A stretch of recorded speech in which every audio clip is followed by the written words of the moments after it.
ممشى اهل مصر. هنا الفطار الجبار يا بتوع المحشي والممبار. عايز تاكل تتبيله مظبوطه وتسويه تمام التمام، خليك ماشي ورا كريم الحديد. تعالى بقى نشوف الحمام ونشوف الدلع كله. الله ينور يا شيف فهد، ما شاء الله عليك، كبرت وبقيت تعرف تسوي حمام اهو. الله الله الله الله الله، ما شاء الله عليك يا شيف فهد، تعليمك يا بوس، تعليمك. ما شاء الله عليك، كبرت اهو. عامل كام؟ عامل 10 جواز. يا ويلي يا ويلي يا ويلي.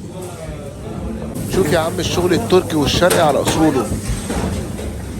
لا لا يا فلفل، لا لا يا بوب.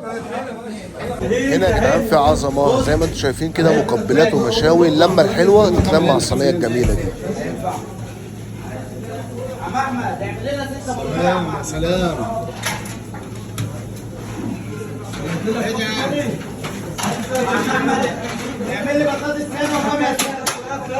وبعد يوم صيام وبعد ما فطرنا الناس كلها وتعب جامد جدا، هنقعد بقى نفطر واوريكم هفطر ايه. بحب افطر فراخ مسحب مع شويه تبوله سوري وفتة باذنجان، عظمه على عظمه. وفي كمان زي سيزلنج كده بنسخن عليه البروسكيتا او العيش اللي بينزل مع اللبنه وزيت الزيتون بالزعتر. زي ما انتم شايفين كده بيبقى فيه شمعة من تحت، واقدر اجيب اللقمه زي ما حضراتكم شايفين او البروسكيتا وبحطها عليه من فوق، بتفضل دافيه، بيطلع اللقمه كانها طازه. غمسها بقى في زيت الزيتون بالزعتر، غمسها في اللبنه، ما تيجي ندوق.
احلى حاجه بقى يا جماعه بعد ما نفطر في بيت الكباب، ننزل بقى نشم الهوا الجميل بتاع مصر، وننزل نتمشى على النيل ونشوف المنظر الروعه السحر اللي انتوا شايفينه دوت.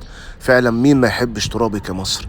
اتمنى الفيديو يكون عجبكم. الفيديو مش كبير ولا حاجه، ولو عايزين فيديوهات من الشكل دوت او من الانواع ديت قولوا لنا في الكومنتات، وان شاء الله نصور لكم فيديوهات كتير.